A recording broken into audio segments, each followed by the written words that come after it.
there's mindfulness. This is about taking a balanced approach to our emotions.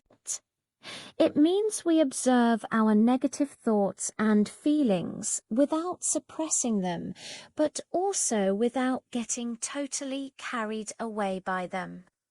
We acknowledge the pain without letting it define our entire reality. We say, I am noticing a feeling of sadness instead of I am sad.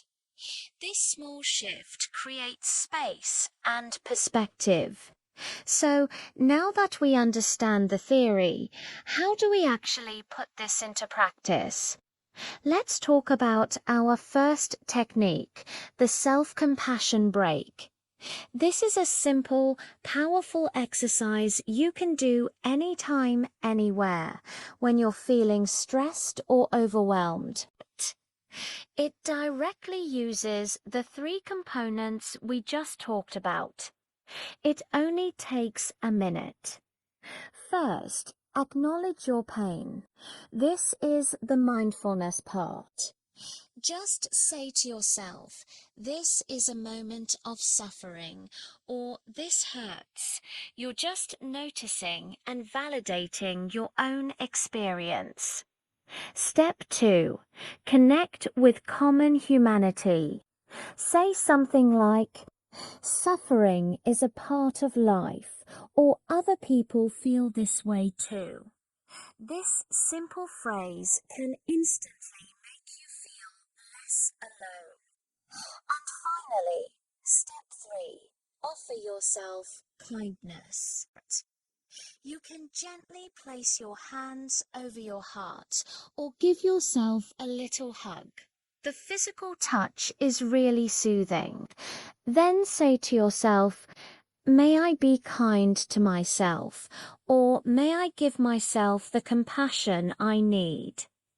It might feel a bit strange at first, but stick with it. It's like flexing a muscle. The more you do it, the more natural it becomes. Our next technique is all about changing our inner dialogue. It's called How Would You Treat a Friend? Think about it. When a close friend comes to you feeling down about a mistake they made, what do? You probably listen with empathy. You offer words of encouragement. You remind them of their strengths, and you tell them it's going to be okay. You certainly wouldn't tell them they're a worthless failure. So why do we say these horrible things to ourselves? The next time you catch that critical inner voice starting its monologue, I want you to pause, literally stop, and ask yourself, what would I say to a friend in this exact situation? Then try to say those same kind, supportive words to yourself. You can even write them down.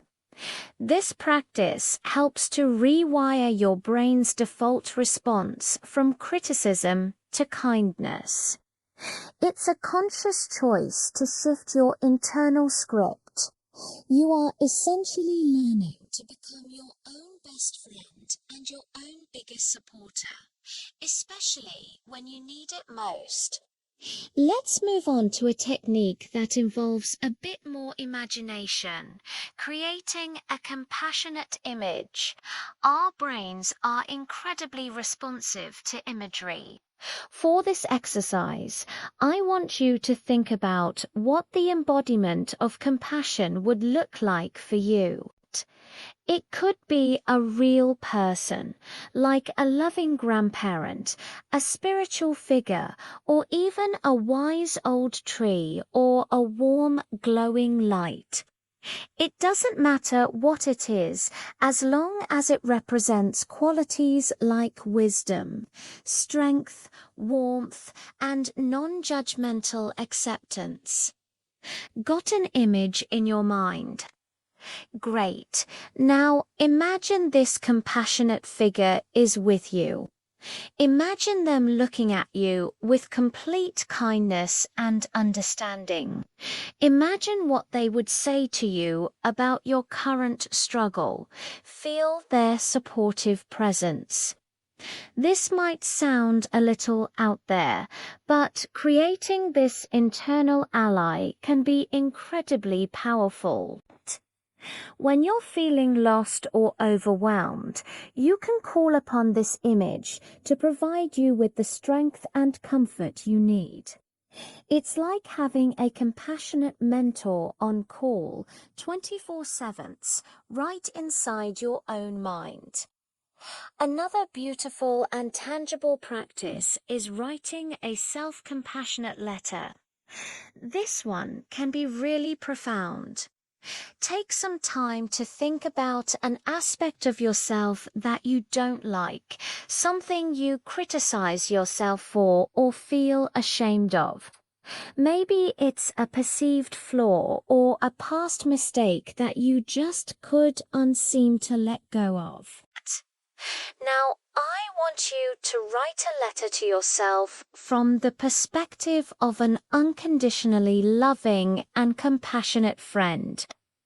In this letter, acknowledge the pain and struggle this issue has caused you. Express understanding for why you might have this flaw, considering your life history and circumstances. Remind yourself of the shared human experience that nobody is perfect. And finally, offer yourself words of comfort, encouragement, and unwavering support. Write as if you're writing to someone you care about deeply. Then put the letter away for a little while. When you're ready, come back and read it. Read it whenever you're feeling down about that particular issue. This act of writing and rereading can be incredibly healing, helping to soften the hard edges of self-criticism and plant the seeds of acceptance. Now, let's talk about the physical side of compassion. Soothing touch is a simple yet incredibly effective way to activate the body's care system. When we're stressed, our body goes into fight or flight mode. But gentle, supportive touch can release oxytocin, the love hormone, which calms us down and creates a sense of safety and well-being. It's the same reason a hug from a loved one feels so good. You can give this to yourself. Try gently placing a hand on your cheek or putting both hands over your heart and feeling the warmth. You could also give yourself a gentle hug, stroking your arms as if you were comforting a child. It might feel a bit silly, but your body doesn't know the difference. The nervous system just registers warmth and gentle pressure, and it responds by calming down. It's a direct, physical way to show your self-care and kindness in a moment of distress. It's an immediate way to anchor yourself back into a state of calm and safety. Finally, a core practice that underpins all of this is compassionate mindfulness meditation. This isn't about emptying your mind. It's about paying attention to the present moment with kindness and without judgment. You can find many guided meditations for self-compassion online, but here's a simple way to start. Find a quiet place to sit comfortably. Close your eyes and bring your attention to your breath. Just notice the sensation of the air moving in and out of your body. Your mind will wander. That's what minds do. But when it does, just gently and kindly guide your attention back to your breath without any criticism. As you sit, you can silently repeat compassionate phrases like, may I be safe, may I be